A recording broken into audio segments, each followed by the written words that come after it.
An introduction to Mark Rutherford. It was the pen name of William Hale White, 1831–1913, a respected English novelist, civil servant, and thinker.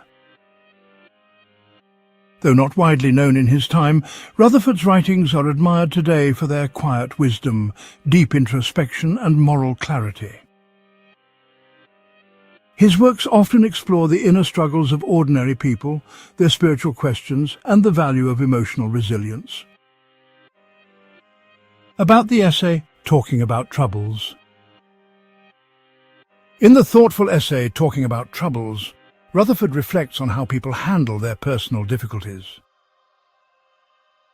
He gently advises that while it can be helpful to talk about our problems, especially to those who can truly assist or empathize, it is often wiser to process our emotions privately first. He warns that too much complaining can make our troubles seem bigger, while quiet endurance can build strength. The essay urges dignity, self-restraint, and the power of perspective, offering timeless guidance on emotional maturity and human connection.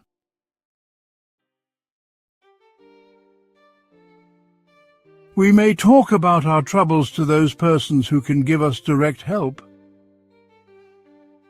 But even in this case, we should, as much as possible, to come to a temporary conclusion before consultation. To be perfectly clear to ourselves within our own limits. Some people have a foolish trick of applying for aid before they have done anything whatever to aid themselves, and in fact try to talk themselves into better clarity. The only way in which they can think is by talking, and their speech consequently is not the expression of opinion already and carefully formed, but the manufacture of it. We may also tell our troubles to those who are suffering if we can lessen their own. It may be a very great relief to them to know that others have passed through trials equal to theirs and have survived. There are obscure nervous diseases, hypochondriac fancies, almost uncontrollable impulses which terrify by their apparent singularity. If we could believe that they are common, the worst of the fear would vanish. But as a rule, we should be very careful for our own sake not to speak much about what distresses us. Expression is apt to carry with it exaggeration, and this exaggerated form becomes henceforth that under which we represent our miseries to ourselves, so that they are thereby increased. By reserve, on the other hand, they are diminished, for we attach less importance to that which it was not worthwhile to mention. Secrecy, in fact, may be our salvation. It is injurious to be always treated as if something were the matter with us. It is health-giving to be dealt with as if we were healthy. And the man who imagines his wits are failing becomes stronger and sounder by being entrusted with a difficult problem than by all the assurances of a doctor. They are poor creatures who are always craving for pity.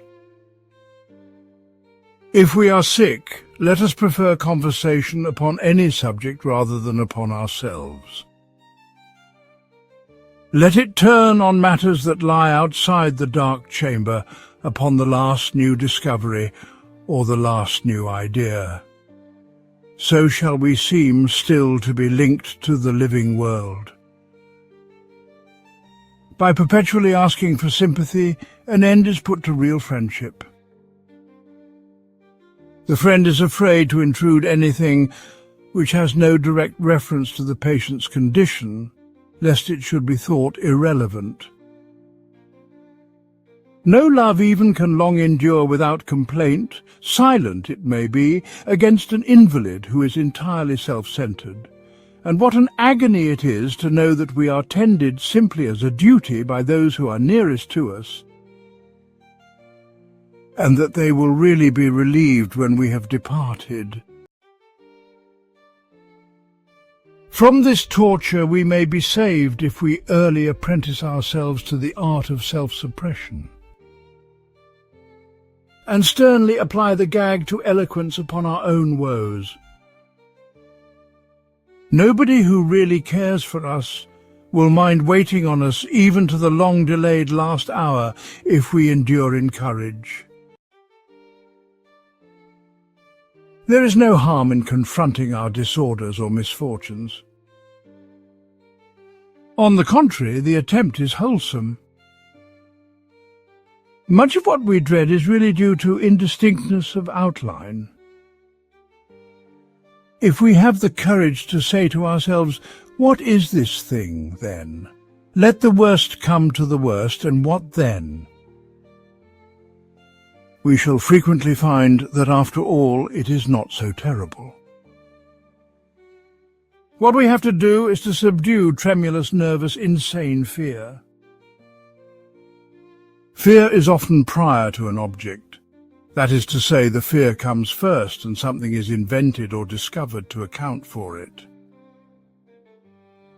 There are certain states of body and mind which are productive of objectless fear, and the most ridiculous thing in the world is able to provoke it to activity. It is perhaps not too much to say that any calamity, the moment it is apprehended by the reason alone, loses nearly all its power to disturb and unfix us. The conclusions which are so alarming are not those of the reason, but, to use Baruch Spinoza's words, affects. Thank you for watching. We hope you liked the video. Give us your comments.